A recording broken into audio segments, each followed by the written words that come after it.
दर्शकबिन्दुहरू यति बेला हामीसँग कुराकानी गर्नको लागि संयुक्त राष्ट्रिय जनआन्दोलन मोर्चाका अध्यक्ष तारानाथ लुटेलजी हुनुहुन्छ। आज हामी विशेष गरेर राष्ट्रिय प्रजातन्त्र पार्टीको महाधिवेशनसँगै राजनीति लिँदै नयाँ नेतृत्वमा आएसँगै राष्ट्र संस्था पक्षधर र हिन्दू राष्ट्र पक्षधरहरू बीच जुन समान विचारधारा भएकाहरूलाई एक ठाउँमा ल्याउने भनेर राष्ट्रिय प्रजातन्त्र पार्टीले जुन वार्ता समिति नै गठन गरिसकेको अवस्था छ। धवल शमशेर राणा, महामन्त्री धवल शमशेर राणाको संयोजकत्वमा एक किसिमको माहौल यतिखेर राष्ट्र संस्था पक्षधर र हिन्दू राष्ट्र पक्षधरहरूमा जुन किसिमको माहौल छाएको छ, एउटा नयाँ आशाको रूपमा चाहिँ राष्ट्र संस्था र हिन्दू राष्ट्र पुनर्स्थापनाको एजेन्डा बोकेर हिँड्ने नेतृत्व अगाडि आएसँगै चाहिँ एउटा नयाँ आशा, ऊर्जा, उत्साहका साथ चाहिँ राजावादी हिन्दूवादीहरूले जुन किसिमले अगाडि आफ्नो रायहरू राखिरहेका छन्। यो बिचमा चाहिँ राष्ट्र संस्था र हिन्दू राष्ट्र पुनर्स्थापनाका लागि विगतमा जे जस्ता कमी कमजोरी भए ती कमी कमजोरीहरू चाहिँ सच्चिएर अगाडि बढेर अब छिट्टै राष्ट्र संस्था हिन्दू राष्ट्र चाहिँ पुनर्स्थापना हुन्छ भनेर लागिरहँदाखेरि चाहिँ सबै समान विचारधारा भएका शक्तिहरू एक ठाउँमा आउँछन् त? समान विचारधारा भएका शक्तिहरू कसरी चाहिँ एक ठाउँमा आउन सक्छन् त? यो विषयमा कुराकानी गर्नेछौँ। स्वागत छ यहाँलाई। धन्यवाद। अब संयुक्त राष्ट्रिय जनआन्दोलन मोर्चाको यहाँ अध्यक्ष हुनुहुन्छ। 80वटा धार्मिक सङ्घ सङ्गठन, राजावादी सङ्घ सङ्गठनहरू यो मोर्चामा आबद्ध छन्। राष्ट्रिय प्रजातन्त्र पार्टीको अहिले भएको महाधिवेशनबाट राजनीतिको नेतृत्व आएसँगै पार्टीमा जुन किसिमले समान विचारधाराहरूसँगको एकतालाई चाहिँ अगाडि बढाउनको लागि जुन वार्ता समिति अगाडि बढेको छ, त्यो बिचमा चाहिँ अब के राजावादी हिन्दूवादी शक्तिहरू एक ठाउँमा आउन सक्छन् त? एकले अर्काको अस्तित्व स्वीकार नसक्ने अवस्था रहेको राजावादी हिन्दूवादी शक्तिहरू एक ठाउँमा आउने माहौल अहिले तयार भएको हो त? तपाईँले कसरी हेर्नु भएको छ? नमस्कार। यहाँले जुन कुरा राख्नुभयो राम्रो कुरा राख्नुभएको छ। जुन मैले संयुक्त राष्ट्रिय जनआन्दोलन मोर्चा जुन लिएर हिँडेँ, 80-81वटा धार्मिक संस्थाहरू, साना दलहरूलाई लिएर हिँडेको छु। अहिले राप्रपाको महाधिवेशन जुन भयो, राप्रपाको महाधिवेशनले एउटा के प्रस्तुत गर्यो, के देखायो भने जनतामाझ र राजा, नेपाली जनताका सबैका साझा राजाप्रतिको कुभावना राप्रपाका अध्यक्ष, तत्कालीन अध्यक्ष कमल थापाले देखाउनु भयो। यो रवैया उहाँले यो देखाउनु पर्ने जरुरी थिएन। तर निर्मल निवासको ठाडो हस्तक्षेप भयो नि महाधिवेशनमा, उहाँले भन्नुभएको छ। त्यही त, उहाँले यो देखाउनु पर्ने जरुरी थिएन। मैले अघि भने राजा सबका साझा हुन् र कसैलाई बसाउने, कसैलाई उठाउने, कसैलाई तोक आदेश गर्ने राजाले होइन। र राजाले त्यस्तो गरिदिनु भयो, तोक आदेश दिनुभयो, दबाब दिनुभयो, त्यो प्रमाण, त्यो रेकर्ड चाहिँ हामीसँग सुरक्षित छ भनेर गणेश थापाले त एउटा टेलिभिजन अन्तर्वार्तामा भनेका छन्। त्यो कसले के भन्यो भनेर जान्न। राजाले त्यो गर्ने हुँदै होइन र त गरेको पनि होइन र गर्नुपर्ने जरुरी पनि छैन। मैले अहिले फेरि दोहोऱ्याएर भन्छु, राजा सबै नेपालीका साझा हुन्। यो मुलुकलाई संवैधानिक राज संस्था, वैदिक सनातन हिन्दू अधिराज्य र अखण्ड नेपाल बनाउनुपर्छ भनेर म धेरै संस्थाहरू बोकेर हिँडेको संयुक्त राष्ट्रिय जनआन्दोलन मोर्चाको अध्यक्षको हैसियतले ठोकुवा गर्न चाहन्छु।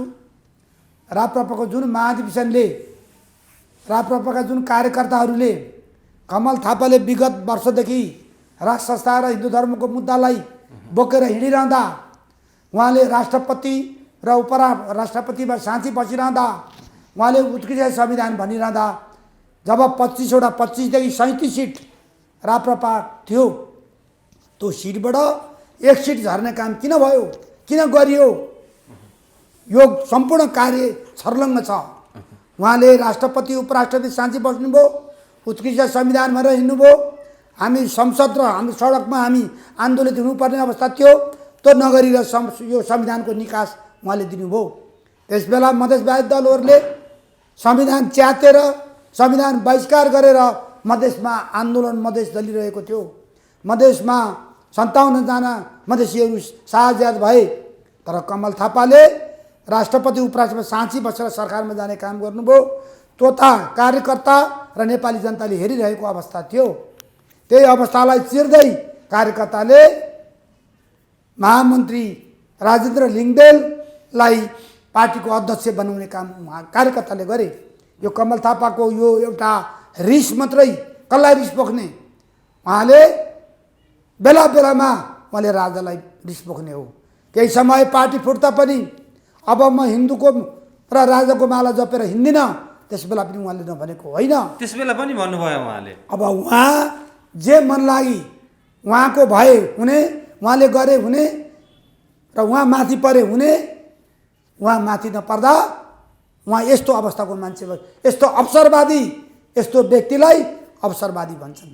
अनि उहाँले त अब पार्टी होइन, बढ्ने कुरा गरिरहनु भएको छ। म एउटा पार्टी बढेर राप्रपाको अगाडि बढ्ने भने म यहाँलाई अनुरोध गर्न चाहन्छु, म एउटा राप्रपाको साधारण सदस्यको हैसियतले म त्यहाँ छु पनि छैन पनि त्यस्तो अवस्थाकोले मैले संयुक्त राष्ट्रिय जनआन्दोलन मोर्चालाई लिएर सशक्त रूपले अगाडि बढिरहेको अवस्था हुँदा अहिले राप्रपाले जुन अध्यक्ष राजेन्द्र लिङ्गेर हुनुहुन्छ, उहाँले एउटा वार्ता कमिटी बनाउनु भयो। मैले हेरेँ, देखेँ।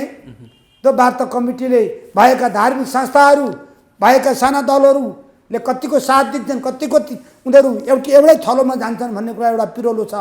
होइन, 80वटा धार्मिक सङ्घ सङ्गठन, राजावादी सङ्घ सङ्गठनहरूको नेतृत्व त तपाईँले गरिरहनु भएको छ नि। तपाईँ अब राप्रपामा समाहित हुन जानुहुन्छ कि जानुहुन्न? अहिले यो एउटा यति गाह्रो छ कि सबैलाई समेटेर ल्याउन ठुलो गाह्रो रहेछ।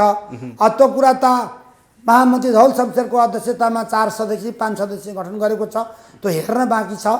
तर मैले चाहिँ संयुक्त राष्ट्रिय जनआन्दोलन मोर्चा म सशक्त रूपले नेपाली जनताका घर दैलो दैलोमा कफन बाँधेर भएका सबै धार्मिक संस्थाहरूलाई एउटै थलोमा ल्याउन म चाहन्छु र आह्वान पनि गर्न चाहन्छु।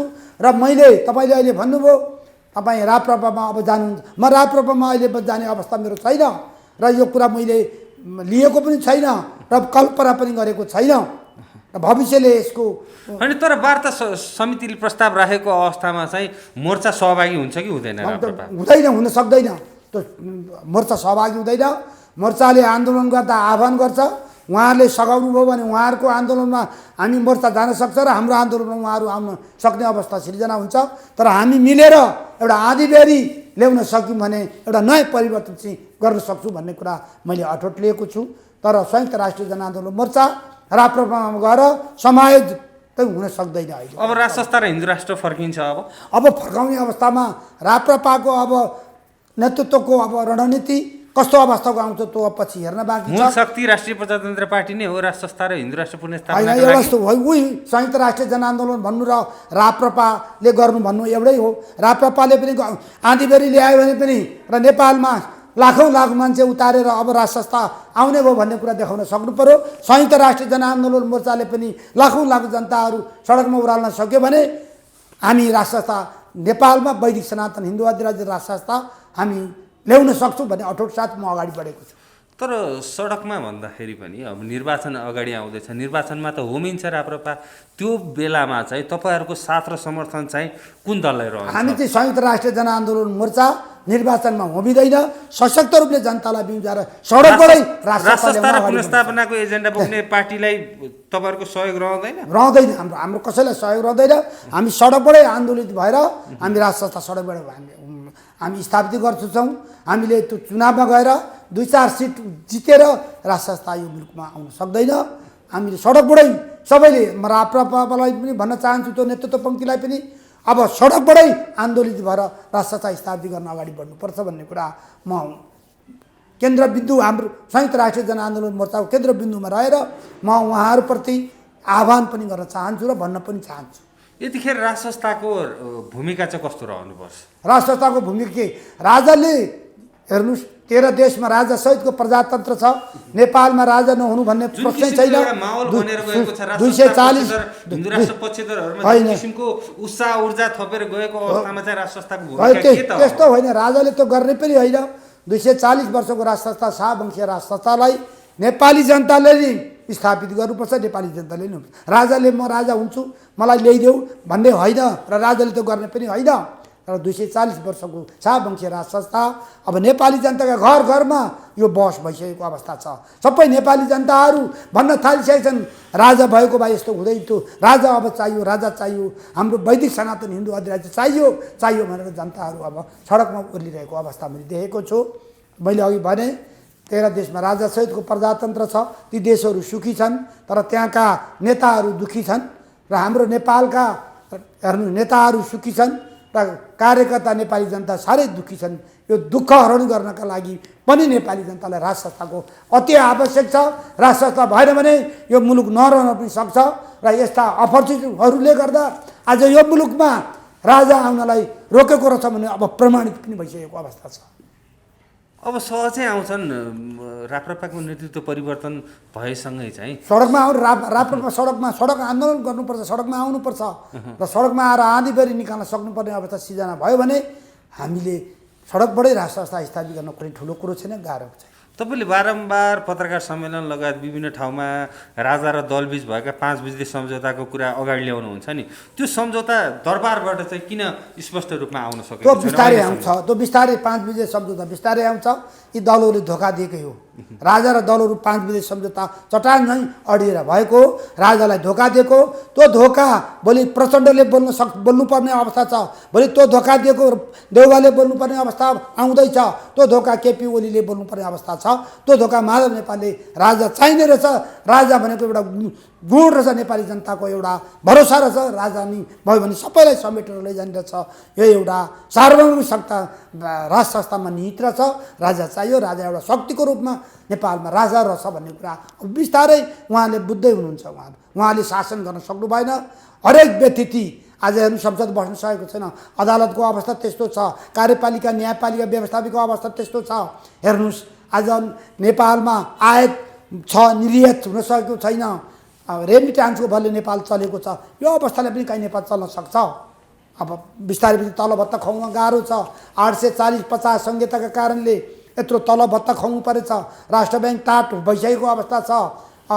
आय शक्ति छैन, गृह शक्ति भएको हुनाले यो धेरै समय अब लाग्दैन देश टाट पल्टिनलाई।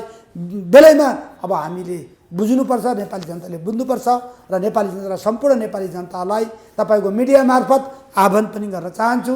संयुक्त राष्ट्रिय जनआन्दोलन मोर्चालाई साथ दिनुहोस्, हामी अगाडि बढ्छौँ। अगाडि बढेर सशक्त रूपले आन्दोलित हुनुपर्ने अवस्था छ। आन्दोलनबाट स्थापित हुनुपर्दछ।